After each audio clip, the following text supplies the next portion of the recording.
Like idol, maglalagay tayo ng oil dito, no? Yung tamang-tama lang doon sa lulutuin mo at bukas na yung apoy niyan. Sabay natin bawang sibuyas. Brown muna natin.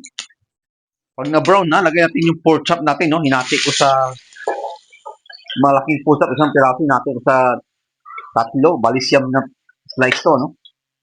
Brown natin saglit yan. Pag ganyan na siya na brown ng konti, maglalagay tayo ng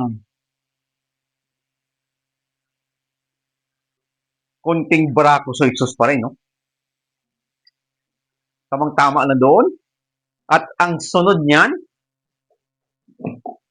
siyempre hindi mawala yung partner na ng barako din, na brand na suka, konti na rin.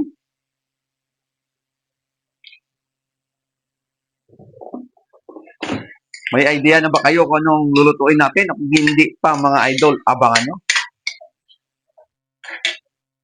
Meron tayong pineapple juice. Lagay natin.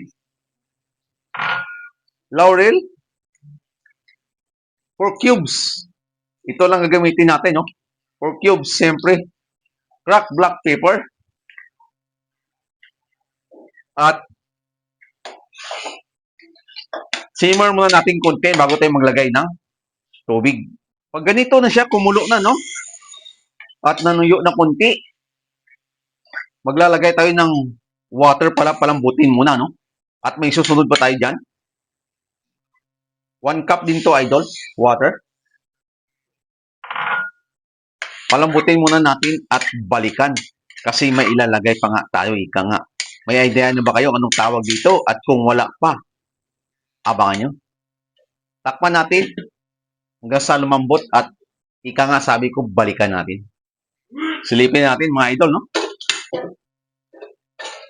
At pagka ganyan na siya, lalagay natin yung red and green bell pepper natin sa white onion. Kayo na mag-control ng apoy nyo, no? Reduce pa natin kunti yung sabaw niya. At may idea na ba kayo at kung anong tawag dito? Kung wala pa, balikan natin to, idol, at malalaman nyo rin kung anong pangalan. Takpan muna natin yan para palutuin yung red and green bell pepper sa white onion. Pagkatapos ng idol, no? Yan na. Pwede nyo nang lakasan ng apoy. Ulog natin yung pinya. At mayroon tayong ibap milk, no? May idea na kayo kung anong tawag dito? Pwede nito pang nitsubina, no? Ito tinatawag natin, idol, na pork chop with pineapple. Pagkatapos niyan, patay natin ng apoy at lagay natin ng milk, no? Habang mainit pa yung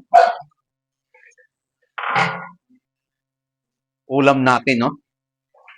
At tikman natin bago tayo magtapos, ika nga. Okay ang timpla at luto na, idol, kainan na, at subscribe sa YouTube channel Tito account ko, like, share, comment, at abangan niyo pa ang mga gagawin ko. Bye-bye mga idol, kainan na!